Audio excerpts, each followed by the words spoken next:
All cancer cases gut ఏదైతే మనం ఇంతకుముందు సప్రెస్డ్ మెడిసిన్ వాడతామో దాని వలన గట్ యొక్క అబ్జార్ప్షన్ తగ్గి బాడీ యొక్క మినరల్ డెఫిషియన్సీ, ఒక విటమిన్ డెఫిషియన్సీ, ఒక న్యూట్రిషనల్ డెఫిషియన్సీకి వెళ్తారు.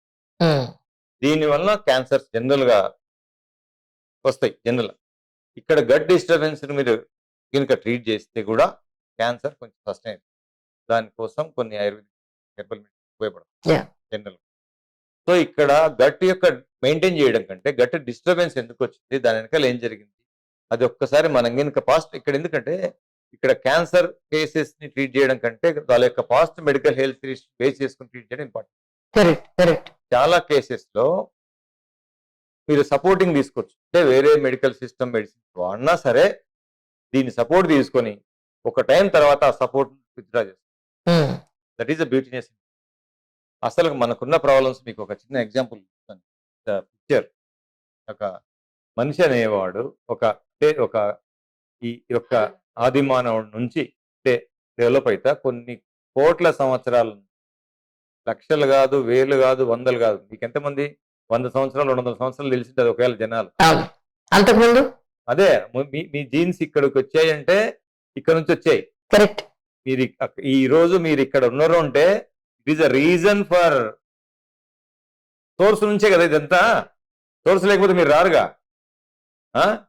ఆ సోర్స్ నుంచి ఆదివారం నుంచి జీన్ అనేది సెల్ఫ్ డెవలప్మెంట్ చేసుకుంటూ ఒక స్టేజ్ నుంచి ఇంకో స్టేజ్ నుంచి నడక స్టేజ్ నుంచి ఇక్కడ ఇంకా వచ్చే స్టేజ్ నుంచి ఇక్కడ ఒక రైతు స్టేజ్ దాకా వచ్చింది. అవును. ఇక్కడ మెడిసిన్స్ లేవు, ఇక్కడ మెడిసిన్స్ లేవు, ఇక్కడ మెడిసిన్స్ లేవు, ఇక్కడ మెడిసిన్స్ లేవు. ఏ మెడిసిన్ లేకుండా మనిషి కొన్ని కోట్ల సంవత్సరాలు ఇక్కడ దాకా వచ్చాడు. కరెక్ట్. బట్ ఇక్కడ మాత్రం మెడిసిన్స్ పుట్టాయి. మెడిసిన్స్ ఇక్కడ పుట్టాయి. మెడిసిన్స్ ఎంతసేపు ఉన్న ఎమర్జెన్సీ కోసం మన లైఫ్ స్పాన్ పెంచనీకి ఏదో మనకు పనికి వాడడానికి పుట్టాయి కానీ యాక్చువల్గా అయితే రెగ్యులర్ యూజ్ కోసం కాదు. ఇక్కడ ఎప్పుడైతే మెడిసిన్స్ యూజ్ చేసామో ఇక్కడ నుంచి మీకు డయాబెటీస్ ప్రాబ్లమ్స్, ఇక్కడ నుంచి మీకు థైరాయిడ్ ప్రాబ్లమ్స్, ఇక్కడ నుంచి మీకు ఇన్ఫర్టిలిటీ ప్రాబ్లమ్స్, ఇక్కడ నుంచి మీకు క్యాన్సర్ ప్రాబ్లమ్స్. అంటే చెప్తున్నా నేను మీ బాడీ వచ్చింది కొన్ని ఏదో ఒక సోర్స్ కూడా కొన్ని కోట్ల సంవత్సరాల నుంచి ఇక్కడికి వచ్చింది. It is not coming only from మీ పేరెంట్స్ కాదు. It is not coming from your parents. So it is a source code అనేది కొన్ని జనరేషన్స్ దాటుకొని దూరం వచ్చింది. ఈ సోర్స్ కోడ్ నెక్స్ట్ వెళ్ళడానికి కూడా రెడీగా ఉంది. నువ్వు డిస్టర్బ్ చేస్తావు మెడిసిన్స్ తోటి. Over medication, open medication, unwanted medication. ఇక్కడ forget about doctor, allopathy, homeopathy పక్కన పెట్టి హోమియోపతి కూడా పక్కన పెట్టండి మీరు. ఈ స్టేజ్ లో మనం కాపాడుకోవాలి. ఏంటంటే ఏ కంట్రీలో అయితే మెడిసిన్స్ తక్కువ వాడతారో ఆ కంట్రీలో క్యాన్సర్స్ తక్కువ. ఏ కంట్రీలో అయితే మెడిసిన్స్ విపరీతంగా వాడతారో అక్కడ క్యాన్సర్ కేసెస్ ఎక్కువ. ఇక్కడ ఏమైందంటే క్యాన్సర్ ఇందాక అన్నాను కదా, ఒక source gut is the key. Deficiencies ఒకప్పుడు న్యూట్రిషనల్ డెఫిషియన్సీ ఉండేది ఫుడ్ లేక. ఇక్కడ ఫుడ్ ఎక్కువై అబ్జార్ప్షన్ తగ్గి న్యూట్రిషనల్ డెఫిషియన్సీ వస్తుంది. అర్థం మీకు? మళ్ళీ చిన్న లాజిక్ అనుకోండి మీరు అంతే. ఒక మంచి లైఫ్ అనుభవించాలంటే మీరు యాంటీబయాటిక్ వాడదు. ఏ మెడిసిన్ వాడదు. మీకు హోమియోపతి కూడా అవసరం లేదు, అల్లోపతి కూడా అవసరం లేదు. మన బాడీ ముందర ఏ మెడికల్ సిస్టమ్ కూడా అసలు ఆఫ్టర్ ఆల్ మీకు ఇవన్నీ ఈ మధ్యలో పుట్టే మెడికల్ సిస్టమ్సే కానీ ఈవెన్ హోమియోపతి ఆల్సో ఇక్కడే పుట్టింది. నేను I'm not saying that. Homeopathy ఎందుకు గ్రేట్నెస్ అంటున్నానంటే, హోమియోపతి ఎందుకు గొప్పది అంటున్నానంటే it is improves your system. It is like a supplement, immune stimulant. మిమ్మల్ని స్ట్రెంథెన్ చేయడానికి, మీకు ఒక దోహదపడటానికి, మీకు ఒక సపోర్ట్ చేయడానికి పనికొచ్చే సిస్టమే కానీ మీ జబ్బును తగ్గేది కాదు. అందుకే హోమియోపతి క్యాన్సర్ కేసెస్కి వాడుకోవచ్చు, ట్రీట్ చేసుకోవచ్చు, బాగా చేసుకోవచ్చు, ధైర్యంగా తీసుకోవచ్చు, భయం వదిలేయచ్చు. అదే సార్, నేను ఇప్పుడు దానికే వస్తున్నాను. ప్రతి ఇంగ్లీష్ మెడిసిన్ కి సైడ్ ఎఫెక్ట్స్ ఉంటాయి అనేది నిజం. అంటే బాడీ పైన పనిచేస్తుంది కదా. It is not treating problem. అంటే ఈరోజు మీరు సైనసైటిస్ కి మెడిసిన్ వాడారు, సైనసైటిస్ తగ్గిపోతుంది. ఆ సైనసైటిస్ ఎందుకు వచ్చింది దానికి అనుకోవాలి కదా మీరు. దాన్ని పక్కన పెట్టేసి సైనస్ ట్రీట్ చేస్తారు. ఆ సైనస్ తగ్గిపోయి రేపు పొద్దున్న థ్రోట్ ఇన్ఫెక్షన్ వస్తుంది. థ్రోట్ ఇన్ఫెక్షన్ తగ్గిపోయి రేపు పొద్దున లంగ్ ప్రాబ్లం వస్తుంది. కాఫ్ తగ్గిపోయి రేపు పొద్దున డయాబెటీస్ తో థైరాయిడ్ వస్తుంది. అది తగ్గిపోయి రేపు పొద్దున క్యాన్సర్ వస్తుంది. ఇవన్నీ హోమియోపతిలో ఉండవు, అస్సలు ఉండవు. Homeopathy it is a supporting system. Homeopathy అనేది ఈ ప్రాబ్లమ్స్ తగ్గిని కాదు, మీకు సైనసైటిస్ ని మీ యొక్క సిస్టమ్ స్ట్రెంథెన్ చేసుకొని ఇంప్రూవ్ చేసే సిస్టమ్. మీకు అక్కడ సైనసైటిస్ తగ్గిందంటే న్యాచురల్ గా తగ్గినట్టే. మీకు రైట్. సైడ్ ఎఫెక్ట్ ఎక్కడ ఉంటుంది? అదే సైనస్ సప్రెస్ చేయడం వల్ల ఇక్కడ దాకా వచ్చి క్యాన్సర్ దాకా వస్తుంది.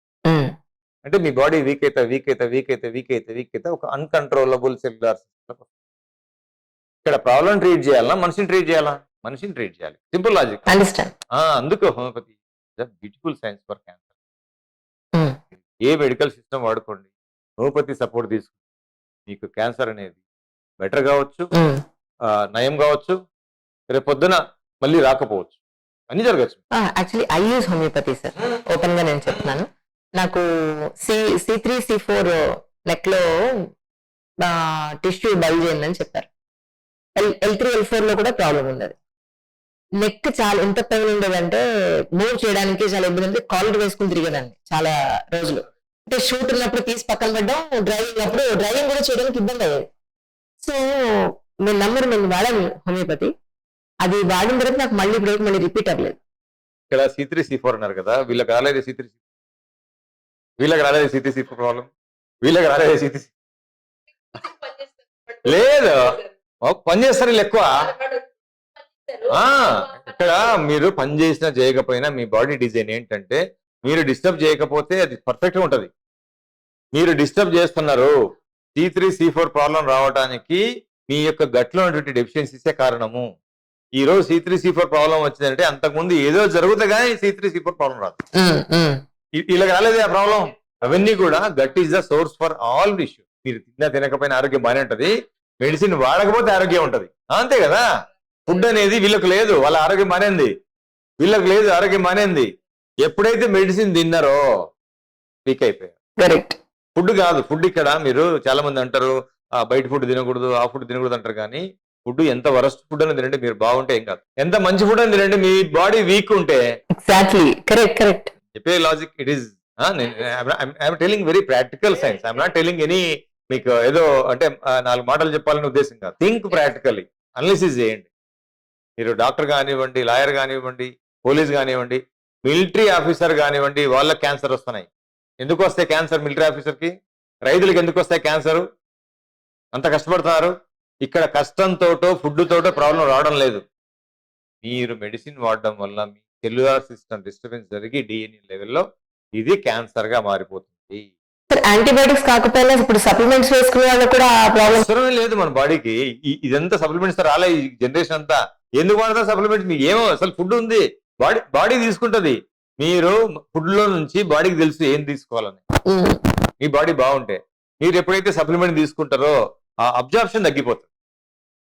న్యాచురల్ అబ్జార్ప్షన్ ఉండదు, డిపెండబుల్ అబ్జార్ప్షన్ ఉంటుంది. సప్లిమెంట్స్ అనేది మీకు సపోర్ట్ చేస్తాయి కానీ సప్లిమెంట్స్ మీ ప్రాబ్లం ట్రీట్ చేయవు. ఎందుకో చిన్న పిల్లలకు కూడా మన విటమిన్స్ వాడకూడదు, తప్పది. ఫుడ్ నుంచి రావాలనే కానీ న్యాచురల్ రావాలనే కానీ ఈ మెడిసిన్ నుంచి సప్లిమెంట్స్ నుంచి ఈరోజు సప్లిమెంట్ తీసుకుంటే సెన్సిటివ్ అవుతుంది బాడీ. కరెక్ట్. ఈరోజు సప్లిమెంట్ తీసుకున్నారు, ఎన్ని రోజులు తీసుకుంటారు సప్లిమెంట్? మీ బాడీ ఇంకా డిపెండ్ అయిపోతుంది. రేపు పొద్దున న్యాచురల్ ఫుడ్ ఇచ్చినా కూడా అబ్జర్షన్ ఉండదు. సప్లిమెంట్స్ అనేది అవసరమే లేదు. అంటే వీక్ అయ్యారు కాబట్టి ఈరోజు తీసుకుంటున్నారు కానీ ఇంతకుముందు మనం జాగ్రత్తగా కాపాడుకోగలిగితే సో మీకు ఆ సప్లిమెంట్ అనేది అవసరమే లేదని చెప్తున్నాయి. ఇవన్నీ మనం ఏదో గొప్ప అని ఫీల్ అవుతున్నా విడా. You are not a great person, you are coming from great generations, but same time you have to give to the future generations. దానిది డిస్టర్బ్ అయిపోతుంది, ఫ్యూచర్ జనరేషన్ డిస్టర్బ్ అవుతుంది. Got point? So that is the important. అందుకే నేను I'm not against of any medical system or allopathy గురించి మాట్లాడడం లేదు. ఈరోజు అల్లోపతిని మనం ఏదో గొప్పగా అనుకుంటున్నాం. ఈ యొక్క అల్లోపతి వ్యవస్థ వల్ల ఓపెన్ మెడికేషన్ అంటే తక్కువ మెడిసిన్స్ కనుక అల్లోపతి డాక్టర్లు ఇచ్చింటే, మినిమం మెడిసిన్స్ తక్కువ ఇచ్చింటే ఈ రోజు ఇన్ని జబ్బులు ఉండేవి కాదు. ఈ రోజు ఇన్ని జబ్బులకు కారణం చెప్తున్నా కదా, over medication, unwanted medication, open medication. Medicines ఇవ్వకూడదు. మీరు దరిద్ర ఫుడ్ ఇచ్చినా పర్లేదు, మెడిసిన్స్ ఇవ్వడం వల్ల మీ సిస్టమ్, సెంట్రల్ సిస్టమ్ అంటాను నేను, మీ సెంట్రల్ సిస్టమే డిస్టర్బ్. పర్సన్ అన్నాడు నాకు లూజ్ మోషన్స్ అయినాయి, ఏం చేయాలన్నాడు. అంతకుముందు లూజ్ మోషన్స్ అయినాయి, మెడిసిన్ వాడ తగ్గిపోయింది అన్నాడు. మళ్ళీ లూజ్ మోషన్స్ అయినాయి. వద్దులే లూజ్ మోషన్స్ అయితే it is good for your body. All loose motions are it is body is excretion. ఈ ప్రాబ్లమ్ని బయటకు పంపడానికి నువ్వు తిన్న చెడు ఫుడ్కు, నువ్వు తిన్న చేష్టలకి బాడీ అనేది మోషన్స్ నుంచి బయటకు పంపిస్తుంది ప్రాబ్లమ్ని.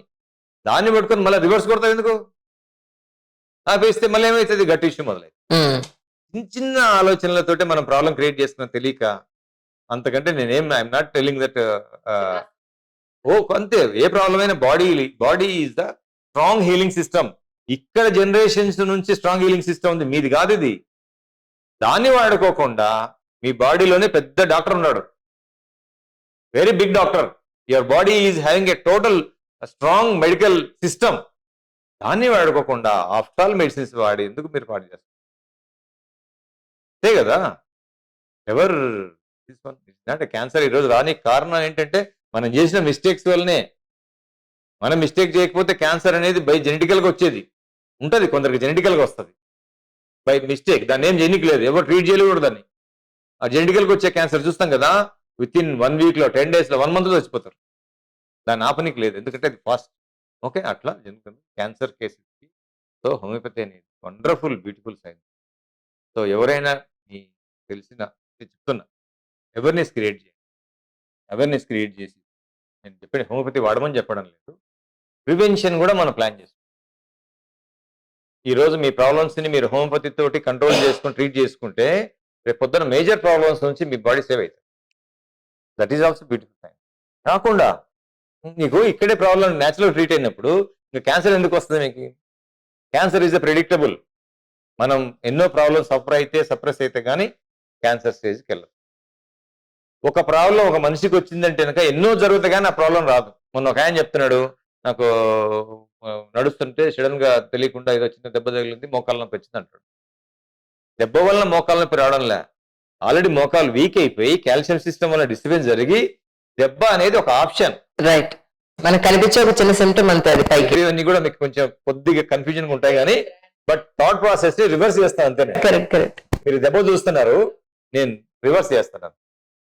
అట్లా ప్రాబ్లం ని చూడకుండా ప్రాబ్లం సోర్స్ ని చూస్తే గౌరీశంకర్ గారు చెప్పినట్టు cancer treat. Excellent conversation sir. ये कॉन्वर्जेशन जो है एक आदमी को भी यूज किया तो there is more than enough for us really. It's a great awareness program actually. మీకేమైనా కనుక ఏదైనా డౌట్స్ ఉన్నా కింద కమెంట్ సెక్షన్ లో కమెంట్ చేయండి. ఈ కార్యక్రమం ఏ ఒక్కళ్ళకు ఉపయోగపడినా అంతే సంతోషం నిజంగా. Thank you so much sir once again. Thank you sir. Thank you so much sir.